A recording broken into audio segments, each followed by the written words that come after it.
तरीके का किसान धोती पहन के मछली पहन के आने वाला, जिसको दुनिया का भी पता नहीं है, दीन का भी पता नहीं है, फरमाया वो भी नूर के मिंबर पे बैठा होगा। क्यों? उसने अपने बच्चे को बच्ची को हाफिज बनाया होगा। फरमाया लोग कहेंगे ये हाजी साहब की किस तरह बन गया, ये नूर के मिंबर पे कैसे बैठा हुआ है, इसको तो पता नहीं था, अलिफ बे तो पढ़ी नहीं इसने, इसको तो दीन का पता ही नहीं था, ये नूर के मिंबर पे क्यों बैठा हुआ है? बताया जाएगा इसने अपने बच्चे को हाफिज बनाया, इसने अपनी बच्ची को हाफिज बनाया। फरमाया अल्लाह ने इतना इकराम किया, नूर के मिंबर वो बैठा दिया और अंबिया के कुर्ब मिल गया। भाई ये क़यामत का सिलसिला होने वाला है, क़यामत आएगी, हम अमाल में लगें। हम गुनाहगार लोग हैं, हमारे गुनाह बहुत ज़्यादा हैं, फितनों का ज़माना है, साथ साथ में नेकियां भी करते जाएं। फरमाया गुनाह के बाद नेकी करनी चाहिए ताकि उस गुनाह को ख़त्म करती चली जाए। आप देख रहे हैं एक बच्चा लिख रहा है, रेजर से मिटा रहा है, फिर लिख रहा है, फिर मिटा रहा है। क्या ख्याल है जो पहले लिखा वो याद रहेगा? नहीं। अल्लाह का वादा है कि जो माफ़ कर दिए गुनाह माफ़ कर दिए हैं, दोबारा कुछ सिलसिला नहीं। फरमाया क़यामत के पहले जब तक सूरज मगरिब से नहीं निकलता अल्लाह ने तौबा का दरवाज़ा खोला हुआ है। फरमाया गुनाह कर लें तो फरमाया तौबा कर लो, अल्लाह माफ़ कर देगा। फिर रात की तारीकी में, दिन के उजालों में किसी वक्त भी तौबा करो, अल्लाह माफ़ कर देगा। फरमाया अल्लाह गैरत वाला है, कभी ऐसे नहीं है कि अगर कोई शख्स गुनाहगार है, गुनाह कर लिए हैं, फिर उसको बताए कि तूने फला गुनाह किया है। नहीं नहीं, ऐसी बात नहीं। अल्लाह पर्दा रखने वाला है। फरमाया कि पर्दा रखने वाला ऐसा है, फरमाया मूसा अलैहिस्सलाम के यहाँ फरमाया कि बारिश नहीं हो रही, फरमाया कि कोई गुनाहगार है उसकी वजह से बारिश नहीं हो रही, फरमाया बाहर निकालो, बाहर निकलने के लिए तैयार नहीं। फरमाया थोड़ी देर में बारिश हो गई। पूछा अल्लाह मियाँ ये बारिश क्यों हो गई है, गुनाहगार तो निकला नहीं है। फरमाया उस गुनाहगार ने हमसे दोस्ती कर ली है, अब वो हमारा दोस्त हो गया है, बारिश हमने बरसा दी है। फरमाया अल्लाह हमें पता तो लगे ऐसा वो शख्स कौन दोस्त बन गया है। फरमाया जब गुनाहगार था हमारा दोस्त था ही नहीं, हमने पर्दापोशी की, अब हमारा दोस्त बन गया है। दोस्त का तकाजा तो दोस्ती का यही होता है, संगत तो संगत यही होती है कि उसके अच्छे में भी साथ हो, उसके बुरे में भी साथ हो। हमने उस वक्त पर्दा रखा है, अब भी पर्दा रखेंगे। अल्लाह हकमुल हाकिमीन है, अल्लाह से दोस्ती के गुर सीखने चाहिए। फरमाया कि मुश्किल वक्त में जो तुम्हारे साथ खड़ा हुआ है वही तुम्हारा है, मुश्किल वक्त में तुम्हारे साथ नहीं है, भागने वाला है, ऐसे लोगों को रास्ते देने चाहिए। ये रास्ता पड़ो जाओ, फरमाया ये कहीं भी जा रहा है जाओ भाई, लेकिन मुश्किल वक्त में जो तुम्हारे साथ खड़ा हुआ है, फरमाया अगर वो हालत ठीक होगी तब भी, उसकी हालत ठीक नहीं तब भी। और अब फरमाया कि जो पैसे वाले लोग होते हैं उनके साथ तो सारे खड़े हो जाते हैं, अरे गरीब गुरबा भी होते हैं, उनकी भी मदद करना हमारी जिम्मेदारी है, अखलाकी तौर पर उनके साथ भी सपोर्ट करना हमारी जिम्मेदारी है। आप सारे शहर में रहने वाले हैं, संगत आप मुझसे ज़्यादा समझते हैं, बहुत से आपके दोस्त गरीब गुरबा होते हैं। और फिर फरमाया कि उसके साथ अमीर भी, सबके साथ दोस्ती का सिलसिला होता है, लेकिन ख्याल रखना चाहिए जो गरीब दोस्त हैं कभी ज़रूरत पड़े तो उनकी सपोर्ट में आना चाहिए, ऐसे नहीं कि रास्ता छोड़ के भाग जाना चाहिए। ये सिलसिले हैं, ज़िंदगी के साथ चलते हैं भाई, और ये चलेंगे, ज़िंदगी इन्हीं राहों से गुजर के ख़त्म हो जाएगी। फरमाया नबी के सहाबा देखो, नबी के सहाबा फरमाया नबी के साथ दुश्मन के साथ खड़े हुए हैं तब भी खड़े हुए हैं, अगर हशर में हैं तब भी खड़े हुए हैं, हज़र में हैं तब भी खड़े हुए हैं। फरमाया कि जिस वक्त मुसीबत में है, मुशक्क़त में है, नबी के साथ खड़े हुए हैं, दामन छोड़ा नहीं है। नबी परेशानी में है तब भी नबी के साथ खड़े हुए हैं। फरमाया खंदक चल रही है, खंदक के वक्त उसको खोदा जा रहा है,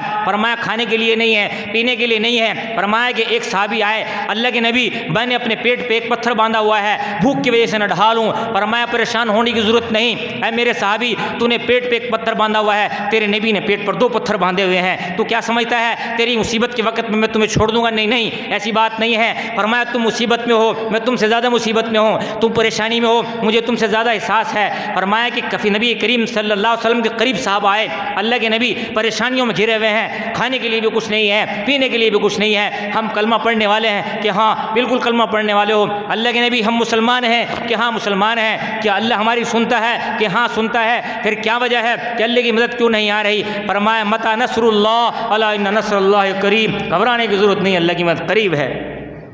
तो भाई सूरत हाल ये है, हमें अल्लाह के साथ दोस्ती करनी चाहिए, अल्लाह से मांगना चाहिए, खैर हो तब भी अल्लाह को याद रखना चाहिए, शर हो तब भी अल्लाह को याद रखना चाहिए। वल क़दरी खैरिही व शर्रिही मिनल्लाहि ताला वल बासी बादल मौत, अच्छी तकदीर भी अल्लाह की तरफ से है, बुरी तकदीर भी अल्लाह की तरफ से है। हम शिकवा लेके बैठ जाते हैं कि मेरे 5 लाख गुम हो गए, हाय हाय हाय मेरे नसीब फूट गए। भले मानस अल्लाह ने 50 करोड़ दिए, उस वक्त तो तेरे नसीब नहीं फूटे थे, उस वक्त तो खुश रहा था, लोगों को कहता था जी मेरी लॉटरी लगी 50 करोड़ की, पूरे शहर में धमालें और घोड़े नचा रहे हैं और वो कुछ और भी चीज़ें भी कर रहे हैं, सारा कुछ कर खुराफात खूब कर रहे हैं। अगर कोई 40-50 लाख गुम हो गए या ज़ाया हो गए, फिर रो रहे हैं बैठे हुए, हाय हाय मर गए। भले मानस खुशी के अंदर अल्लाह को याद नहीं नहीं रखा, तुमने गमी में अल्लाह के ऊपर सारा थोप देते हो। नहीं नहीं, ये ठीक नहीं है। अगर खैर मिली है अल्लाह का शुक्र करो, अगर खैर नहीं मिल रही है अल्लाह की तरफ रुजू करो, रास्ता बनेगा, रास्ता यहीं से बनेगा। फरमाया कि फ़िज़ाए बतर पैदा कर, फरिश्ते तेरी नुसरत को उतर सकते हैं गर्दों से कतार अब भी।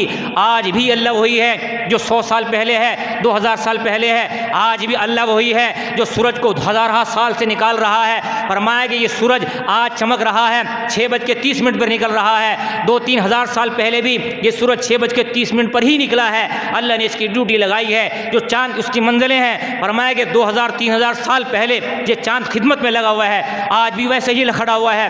ये सारे के सारे सितारे आप आसमान पे देख रहे हैं, अल्लाह ने लगाए हैं। फरमाया कि हज़ार साल पहले अल्लाह ने आसमान बनाया, इन सितारों से आसमान को मुज़य्यन किया है। फरमाया कि उस वक़्त से लेके ये सितारे चमक रहे हैं, आज भी वैसे ही चमक रहे हैं। सहाबा का ज़माना है, अम्बिया का ज़माना है। अल्लाह की मदद जैसे सहाबा के ज़माने में, नबी के ज़माने में उतर रही थी, आज भी वैसे ही उतर रही है। लेकिन ज़रूरत इस चीज़ की है हम अल्लाह से लेने वाले बने, हम अल्लाह की तरफ रुजू करने वाले बने। हमें मांगने का सलीका नहीं आता है। एक फ़कीर है, सदा लगा रहा है, मुझे दे दो अल्लाह के नाम पे, कोई दे रहा है, कोई नहीं दे रहा, कोई गालियाँ दे रहा है, लेकिन उसने सदा लगानी छोड़ी नहीं है। उस फ़कीर से हमें सीखना चाहिए कि जब भी परेशानी होगी अल्लाह ही से मांगना है, अल्लाह हमारी मुसीबतें दूर करेगा। अल्लाह के अलावा कोई दौर है ही नहीं। एक शख्स हज के लिए आया है, फरमाया कि हज करके जा रहा है, सदा आई गैब से तेरा हज कबूल नहीं है। फिर अगले साल फिर आया, फरमाया फिर सदा आई कि तेरा हज कबूल नहीं है। ज़माना बीत गया, 30-40 साल तक हज के लिए आता रहा, आवाज़ आती रही तेरा हज कबूल नहीं है। एक दिन रोया, लोग कहने लगे भाई इतने अरसे से तुम हज पे आ रहे हो लेकिन तुम्हारा हज कबूल नहीं हो रहा, तो अब छोड़ दो। फरमाया रोया, रोने के बाद कहा ये दर ऐसा है, इस पे बड़े बड़े लोग हाजिरी देते हैं, इसके अलावा कोई दर है ही नहीं। अगर इसके अलावा कोई दर होता तो मैं वहाँ का रुख करता। अल्लाह कबूल कर रहा है या नहीं कर रहा मेरा काम नहीं है, मेरा काम हाजिरी लगवाना है, मैं फिर भी यहीं हाजिरी लगवाऊंगा, बाकी कबूल करना ना करना मेरा काम नहीं है, रब का काम है। फरमाया कि दिल से निकली आवाज़ है, अल्लाह से गैब की आवाज़ आई, ए बंदे हमने तेरी आवाज़ को सुना है, अर्श पर बैठ के जाओ, हमने ये भी कबूल किया, पिछले भी सारे हज कबूल कर लिए। अल्लाह हकमुल हाकिमीन है, अल्लाह रब्बुल आलमीन है, अल्लाह की रहमत आम है, अल्लाह की रहमत चल रही है। गरीब है उसको भी मिलेगी, अमीर है उसको भी मिलेगी, गरीब है, फ़कीर है, मिस्कीन है, यतीम है, हर एक के लिए अल्लाह की रहमत चल रही है। बारिश बरस रही है, अल्लाह की रहमत है। अगर शोरीली ज़मीन होगी तो घाड़ियाँ उगेंगी और फिर शोरीली ज़मीन के अंदर फूलदार कांटे वाली झाड़ियाँ उगेंगी, बाग के अंदर बारिश बरसेगी, गुले लाला खिलाएगी। फरमाया कैफियत हैं, हम लेने वाले क्या हैं? अल्लाह की रहमत उतर रही है, हम लेने वाले बने। हमारा ज़रफ़ यूँ होना चाहिए, उल्टा नहीं होना चाहिए। जब अल्लाह से हम दियत सीख करके मांगेंगे, यकीन कामिल लगे ज़ात से अल्लाह की रहमत मुतवज्जह होगी, हमारी सारी मुश्किल